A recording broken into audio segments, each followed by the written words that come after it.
Comment avoir des données vectorielles gratuites? Comment avoir des fonds cartographiques gratuits? Hello, bienvenue à vous sur cette chaîne dédiée à la formation en cartographie SG télédétection.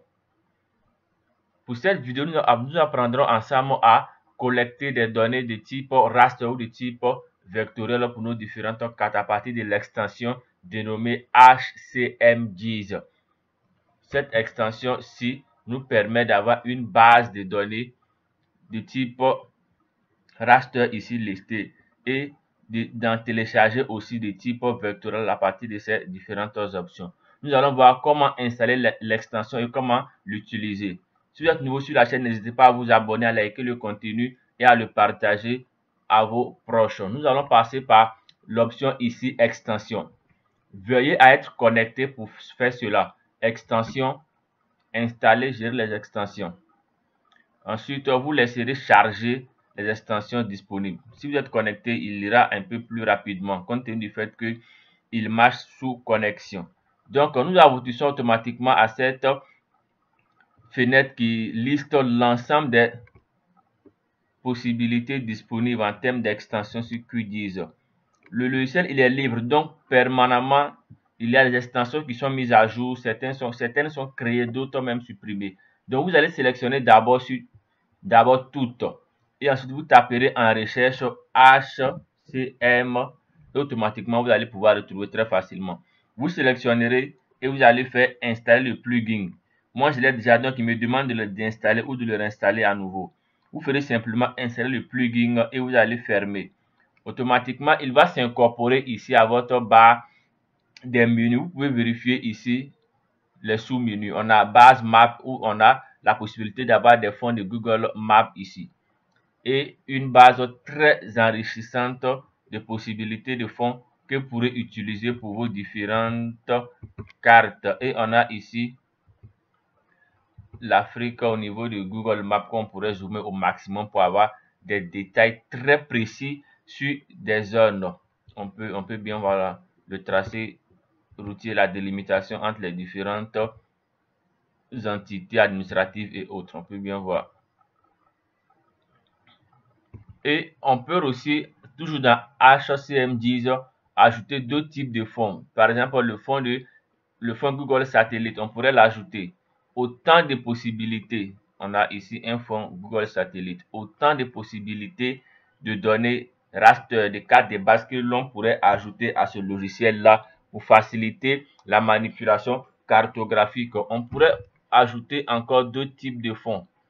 On a deux types de fonds, Google Satellite, hybride, Google Terrain, hybride et autres. On pourra ajouter autant que possible. On pourra aussi vérifier à ce niveau-là, ajouter par exemple d'autres entités, SR Terrain, autant que possible. Il y a des données de multiples types qu'on pourrait ajouter pour faciliter. Il y a certaines données qui ne sont pas disponibles. Donc, pour voir par exemple pour ce type de données-là. Donc, on va ajouter une autre donnée. On pourra en avoir assez. Ici, par exemple, on pourra ajouter cette donnée.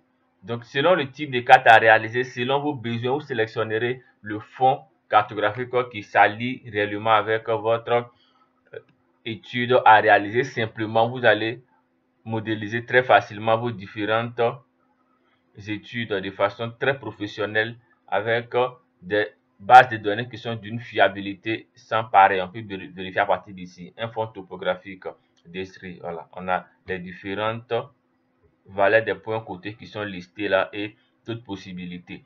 On revient à l'aspect des données de type vectoriel. Donc, pour des données de type vectoriel, vous viendrez simplement cliquer sur l'extension et vous avez ici l'option Download Open Data. Vous sélectionnerez par exemple pour cette première option les données de GeoFabric. Vous cliquez simplement et dans cette boîte de dialogue, vous sélectionnerez le pays. Il est mis ici Select Region. Vous sélectionnez seulement en cliquant sur le bouton la zone en question. Je choisis par exemple l'Afrique et au niveau de Select Country, je vais sélectionner un continent. On a le Cap Vert, le Bénin et autres. La liste est vraiment intéressante et importante. À vous de chercher la donnée pour le pays dont vous désirez réaliser une cartographie. J'ai ici le Seychelles à sélectionner par exemple et on me demande Select Step of Province. Selon le découpage administratif, vous allez avoir des possibilités ici ou pas. Et ici, on nous demande le dossier de stockage de la donnée. Voilà. Par défaut, il est ici, c'est User HP. On peut le changer en cliquant sur le bouton à l'extrémité là et désigner un autre dossier de stockage selon nos convenances. Ici, je vais le mettre dans téléchargement et je vais faire ici sélectionner un dossier. Puis, je ferai simplement appliquer et il va me charger automatiquement la donnée. Il me donne ici l'estimation de la capacité de la donnée qui fait 6 mégabits.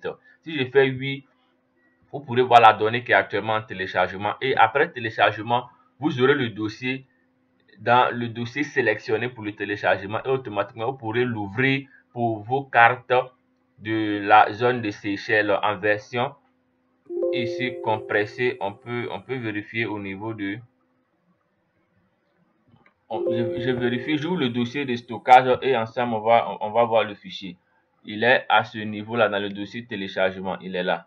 Je vais le décompresser par clic droit et je ferai simplement l'option qui est là, Extract to Seychelles. On va simplement extraire la donnée. Je vais faire Yes to All afin de pouvoir, il y a ici pour des questions de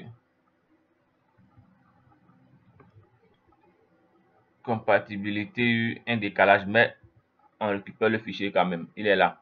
On va l'ouvrir et voici ici une base de données. Je vais simplement ouvrir les zones ici, l'espace naturel du Seychelles. Clic gauche, maintenu, je glisse et j'ouvre ici. Pour davantage de vidéos sur comment ouvrir des fichiers dans QGIS, vous verrez d'autres options de vidéos que nous avons proposées sur la chaîne qui vous montrent la possibilité de télécharger, disons, d'ouvrir, disons, tout type de fichiers sur QGIS sans souci. Donc, vous avez cette vidéo là disponible toujours en description de celle-ci. Vous pourrez les utiliser pour vos cartographies. Voici ici la donnée qui vient d'être ouverte sur QGIS. Pour davantage de vidéos, n'hésitez pas à vous abonner, à liker le contenu et à bientôt pour d'autres contenus aussi excellents que merveilleux. Merci à vous, prenez soin de vous. Ciao, ciao.